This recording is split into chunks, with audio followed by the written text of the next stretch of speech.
থেকে পালানো প্রায় অসম্ভব হবে।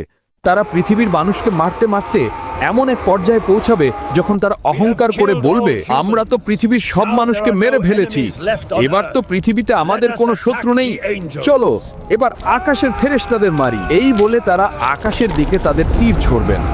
আল্লাহর তাদের এই অহংকারকে পৃথিবীর মানুষের সামনে প্রকাশ করার জন্য সেই তীরগুলোকে রক্তমাখা অবস্থায় তাদের কাছে ফিরিয়ে দেবেন। রক্তমাখা তীর দেখে তারা আনন্দে চিৎকার করে বলবে, দেখো আমরা আকাশের ফেরেশতাদের মেরে ফেলেছি, এখন আমরাই এই মহাবিশ্বের শাসক। তাদের এই ভয়ঙ্কর অত্যাচারে পৃথিবীর ঈমানদার মানুষেরা খুবই বিপদে পড়ে যাবেন। হযরত ঈসা আলাইহিসসালাম এবং তার সাথে থাকা মুমিনরা তখন তুর পাহাড়ে আশ্রয় নেবেন। সেখানে তারা অনেক কষ্টে পড়বেন। খাবারের এমন অভাব দেখা দিবে যে একটা গরুর মাথার দাম 100টা সোনার মুদ্রার চেয়েও বেশি মনে হবে।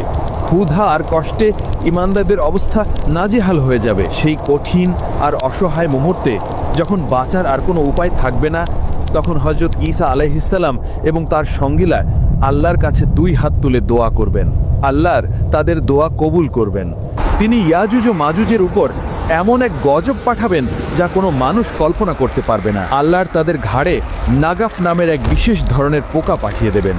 সেই পোকাগুলো তাদের ঘাড়ের মধ্যে ঢুকে তাদের শরীরকে ভেতর থেকে খাওয়া শুরু করবে।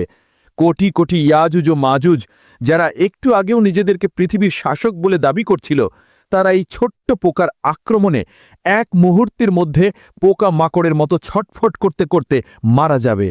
তারা সবাই একসাথে পচে গলে এমনভাবে মারা যাবে যে তাদের মরা দেহের দুর্গন্ধে পৃথিবীর বাতাসে নিঃশ্বাস নেওয়াই কঠিন হয়ে যাবে। তখন হযরত ঈসা আলাইহিসসালাম আবার আল্লাহর কাছে দোয়া করবেন। আল্লাহ তখন উটের ঘাড়ের মতো বিশাল বিশাল পাখি পাঠাবেন।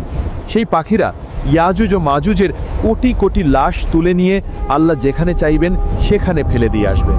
এরপর আল্লাহ এমন এক রহমতের বৃষ্টি পাঠাবেন যা পৃথিবীর প্রতিটি কোণকে ধুয়ে মুছে একদম পরিষ্কার আর পবিত্র করে দেবে। আর তারপর পৃথিবীতে শুরু হবে এক নতুন শান্তির যুগ, যা আল্লাহর দেয়া বরকতে পরিপূর্ণ থাকবে। এই ভয়ঙ্কর কাহিনী আমাদের এটাই শিক্ষা দেয় যে